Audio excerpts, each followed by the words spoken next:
Buenas tardes para todos y todas. Nuevamente desde la Asociación Colombiana de Facultades y Escuelas de Enfermería, María del Carmen Gutiérrez, con ustedes, yo que soy la directora ejecutiva, pero que he venido realizando estos diálogos de educación ya en esta tercera temporada. Lo hicimos en el año 2020, durante la pandemia, del cual publicamos un libro. Los volvimos a realizar en el 2022, libro que próximamente se publicará. Estamos en ese proceso de transcripción de la información, de revisión de esa información para poderlo ir publicando. Saludo acá a Carmen Ticocros, a Kimalusa, Mariluz y 3 personas más que se unieron, a Fabiola AC, muchas gracias por unirse, a Adri Kigu desde México, buenas tardes desde el Brasil, dice Carmen Ticocros y Daila Soto, muchas gracias por estar hoy. Como les venía comentando, entonces vamos en esta tercera temporada de estos diálogos de educación que no podemos dejar porque son esos tipsitos, esas píldoras que damos para que las puedan utilizar muchos de ustedes en lo que es el proceso de enseñanza-aprendizaje. El semestre y el año pasado dimos muchas clases de aprendizaje, espero que les sirvan con la publicación que hagamos del libro, que serán ustedes los primeros que lo reciban, entonces tendrán ahí algunas maneras de pronto de cambiar ese proceso educativo o ese acto de mediación o ese acto educativo como yo lo sigo llamando. Quiero darles las gracias por hoy empezar. Nos iremos esta primera parte hasta el mes de julio y luego descansaremos un mes que es el periodo de vacaciones de las universidades para volver y terminar en el segundo semestre que ya es hoy, porque así les decía yo a mis estudiantes y así les sigo diciendo, mañana es 1 de diciembre y realmente cuando llega el 1 de diciembre, mis profesoras sí ve que llegó el 1 de diciembre, entonces todas esas cosas que yo les digo son verdaderas. Vamos a tratar muchos temas relacionados con la evaluación, con las tecnologías de la información, con estrategias didácticas, entonces trataremos muchas cosas este primer semestre y el segundo.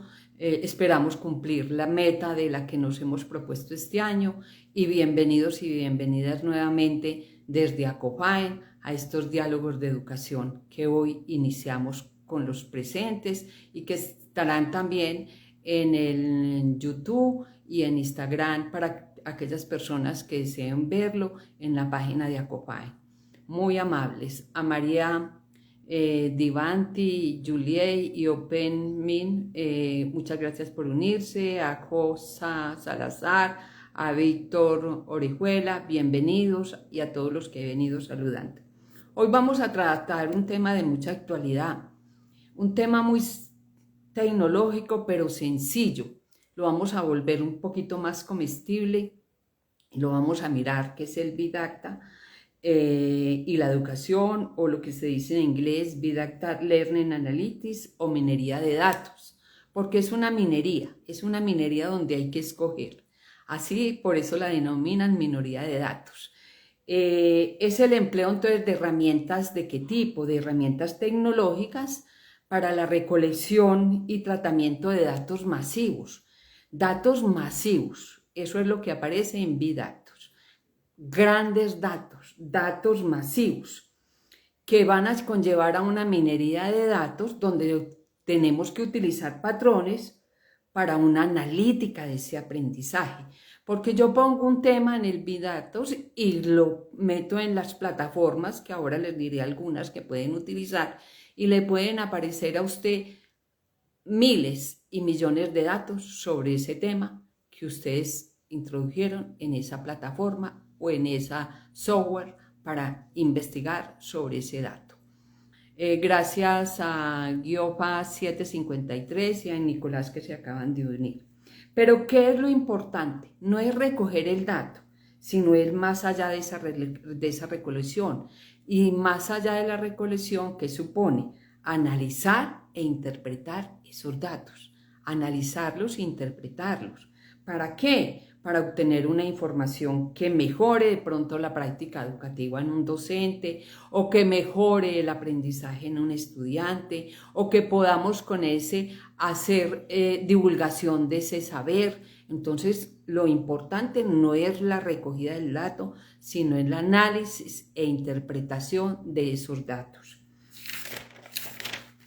Si nosotros miramos diariamente qué se genera en el mundo, hay una cosa importante porque este dato me llamó mucho la atención. Hay 1.700 billones de datos por minuto. Imagínense, 1.700 billones de bytes por minuto. ¿Qué es eso? Es una multiplicación exagerada de ese saber que yo estoy buscando en ese momento. ¿Qué sirve para qué también este Vidacta, para vernos, para escucharnos y para analizarnos? Importantísimo eso a tener en cuenta. Entonces nos tenemos que hacer una pregunta muy importante cuando estemos en estas situaciones. Sigo saludando a Nicolás Nursi y a Domingo Acevedo 003. Una pregunta. Si la educación o la capacitación por Vidacta puede darse a cualquier persona en cualquier edad, porque sería muy bueno entonces utilizar esta tecnología en niños y adolescentes para que tengan acceso a diferentes bases de datos y herramientas tecnológicas. Pero tenemos que hacernos una pregunta. ¿Pueden hacer uso incorrecto de los datos de pronto ellos cuando estén en esa tecnología? ¿O pueden mirar a ver cuál es la ética que se va a aplicar cuando yo excavo o miro o busco esos datos y no los analizo y los interpreto, sino que los publico así crudamente? Entonces miremos toda esa serie de cosas que se pueden presentar. Es una cuestión de pensar y de analizar para poder educar. Por eso tenemos que tener un concepto claro respecto a qué es lo que voy a enseñar sobre ese tema y cuáles van a ser los objetivos de dicha educación para poder determinar en qué nivel están mis estudiantes y en qué edad está ese aprendiz, para que tenga acceso a esas bases de datos y especialmente a esos hardware y software que la contienen. Hablamos de pronto de una Anaconda, de una Apache, Hadoop y otras que se dan gratuitas, en las cuales yo puedo entrar a esa búsqueda de datos masivos sobre ese tema que yo estoy poniendo o que le estoy poniendo al estudiante.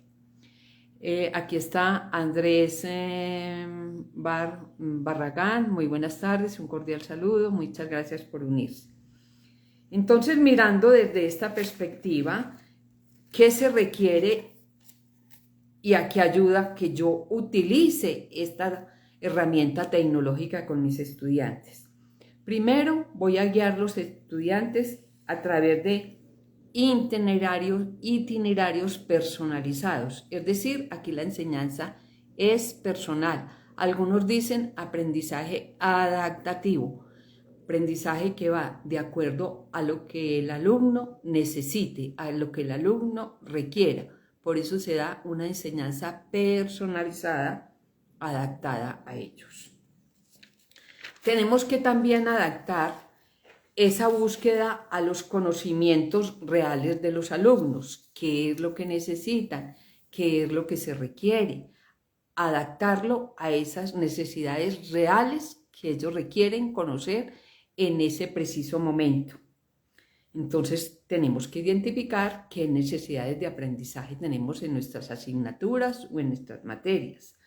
Conocer cuál es el comportamiento de nuestros estudiantes en relación a las plataformas, cómo las usan, para qué las usan, en qué las están utilizando, cómo transmiten esa información, porque eso es en tiempo real.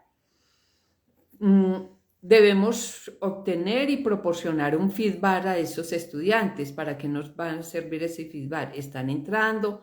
¿No están entrando? ¿Cómo están utilizando la información? Etcétera, etcétera, etcétera. Es Lucerito, que se acaba de unir, y Adricu, que manda saludos desde La Salle. También para proporcionar feedback en tiempo real. ¿Por qué? Porque sabemos cómo está entrando el estudiante, si está entrando, si está analizando, si está interpretando esos datos, y si no, entonces, ¿para qué voy a utilizar el Big Data en la enseñanza o en la educación? Voy a recalcarles esto: nunca olvidar el objetivo educativo del uso de datos, que debe ser la única finalidad. ¿Cuál es mi objetivo educativo cuando yo uso los datos? Que es la finalidad primordial que yo tengo como docente o educador. Entonces, ¿cuál es el objetivo de esa educación para usar esos datos? Para que él los analice y los interprete y podamos intercambiar esa información para construir ese saber.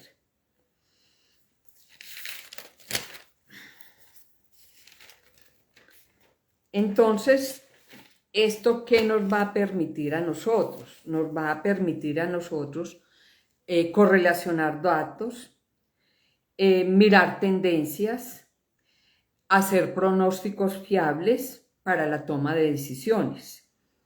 Algunos autores, entre ellos voy a citar a dos, a Kers, que nos dice que la didáctica en la educación se traduce en una posibilidad.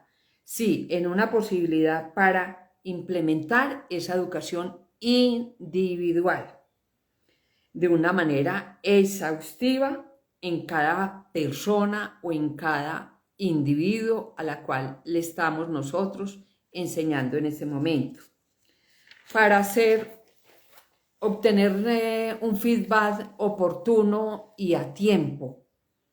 Y para compartir algo muy importante: el conocimiento no es el de él el único que piensa, es el de mucha gente que a través de los datos está pensando en ese tema al que estamos nosotros aplicando la Big Data en educación.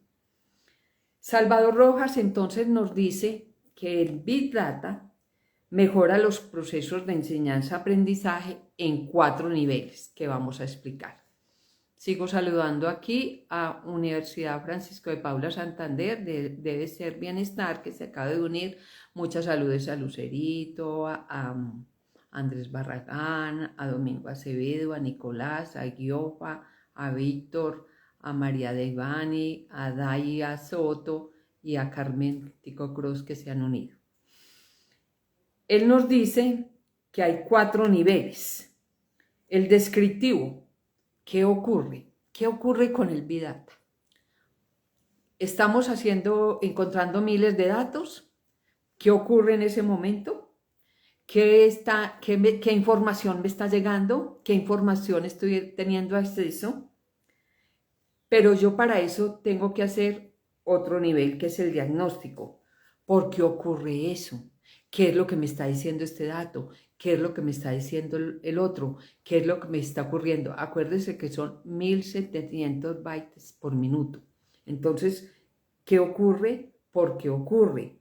¿Qué puede suceder? ¿Qué puedo hacer yo con esos datos? Puedo hacer un análisis predictivo.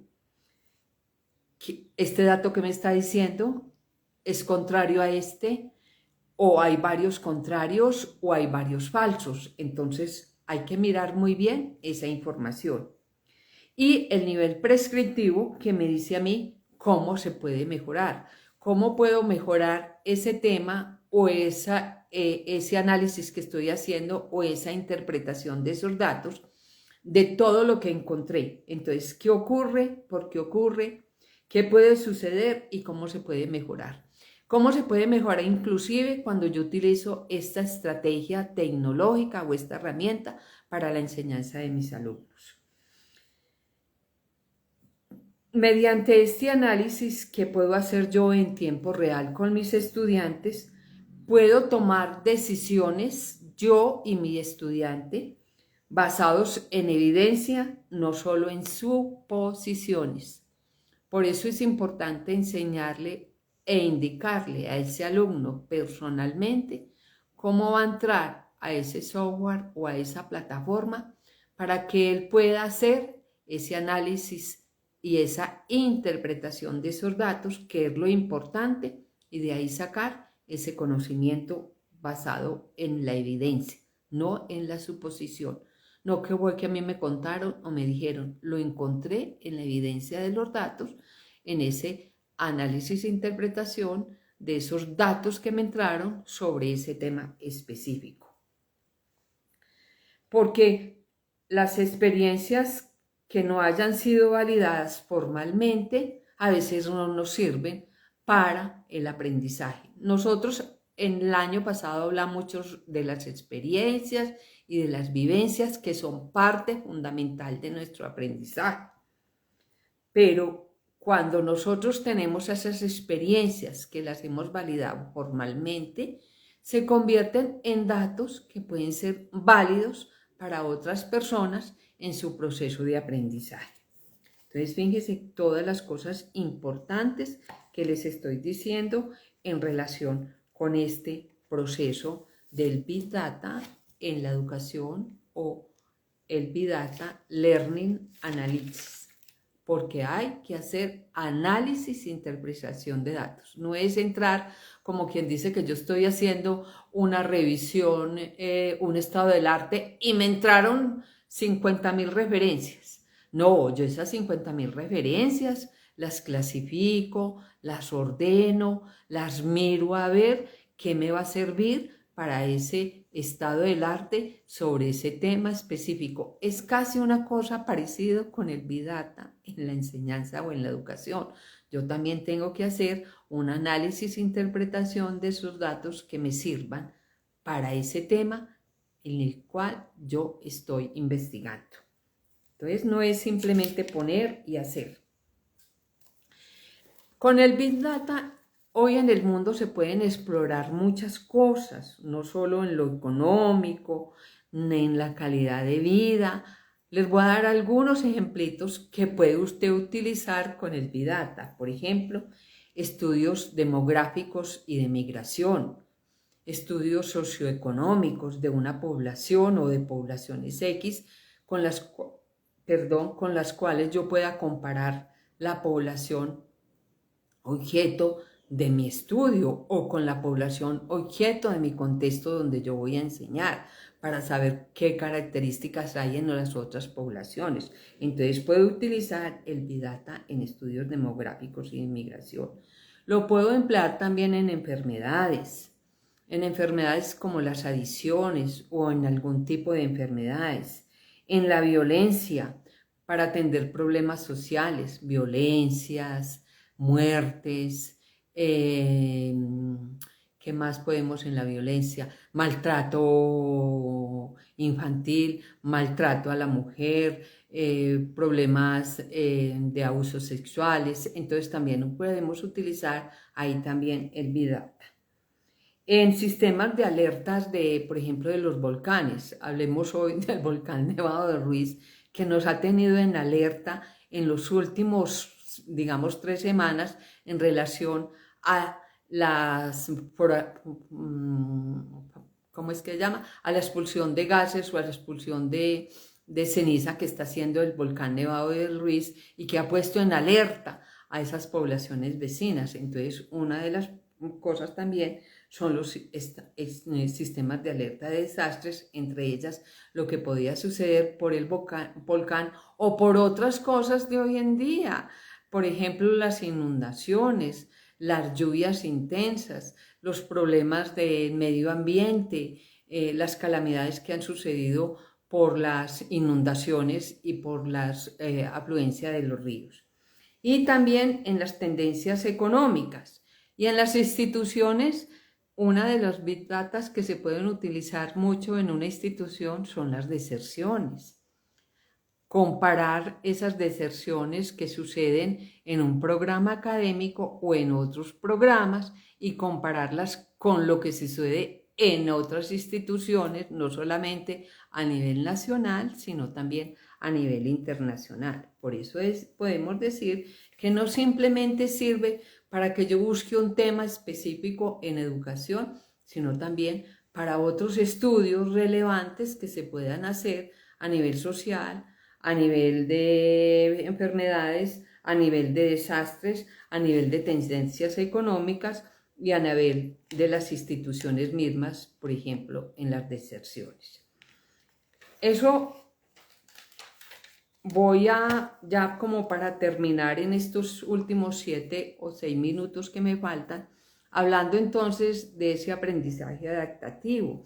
Ese aprendizaje adaptativo que nos dice que debemos entender cuál es el nivel de ese estudiante para poder entonces yo hacer esa aplicación de la Big Data en educación.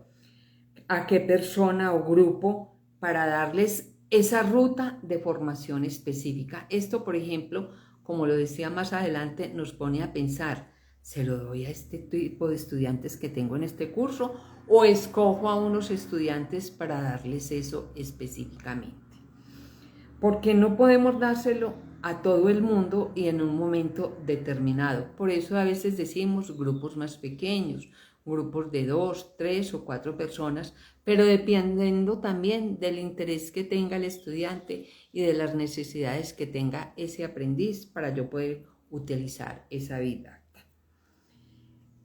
La UNESCO nos dice en el año 2021 esto: se deberán dar oportunidades educativas significativas y de calidad.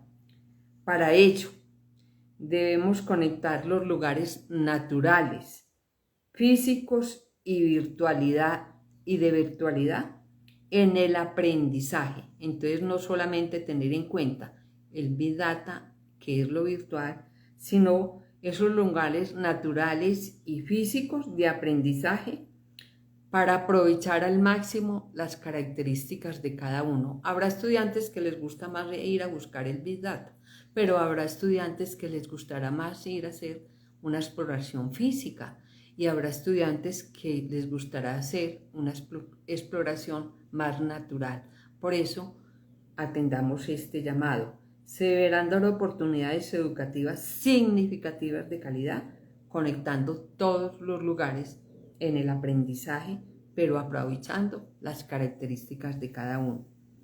Y ya para terminar, tengo esta anotación de Fernando Reimers, que la hizo en el 2021 en la Universidad EAFIT en unas conversaciones sin tablero, donde él dice: la educación que más transforma es la que es relevante y auténtica. Esa es la que más transforma.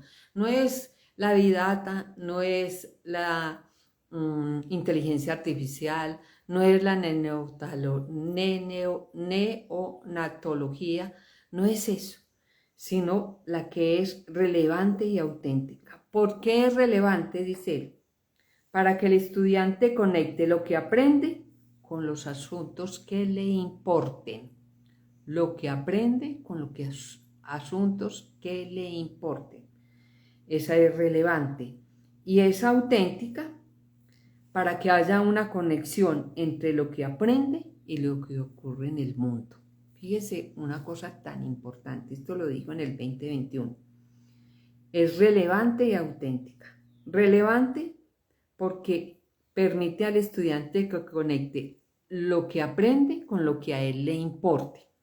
Y es auténtica porque debe existir una conexión entre lo que aprende y lo que ocurre en el mundo. Hoy en día nosotros debemos pensar en esa educación auténtica y relevante.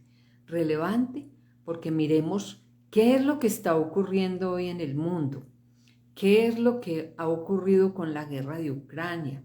Con tantas cosas que se suceden hoy en el mundo en relación al clima, a los desastres, a la violencia, a las guerras. Entonces debemos mirar que haya una conexión entre lo que aprende y lo que está ocurriendo en el mundo. Y debe ser relevante para que el estudiante conecte eso con lo que a él le importe. ¿Qué le importa hoy al estudiante? ¿Le importará eso de las guerras, los cambios climáticos o los desastres o las medidas que se están dando a nivel económico? Yo creo que sí le debe importar por su propia supervivencia y su propio bienestar, no solamente de él, sino de los que están a su alrededor. Muchas gracias entonces hoy por haber estado conmigo. No encuentro aquí a nadie que me haya hecho alguna pregunta. Por último, saludo a los que se me conectaron, que son Yaisy Osorio, Diego, Jason Orlando, será Orlando, Z Diego, MR que se unió, muy amables por haber estado. Dentro de 8 días nos vemos con otra temática.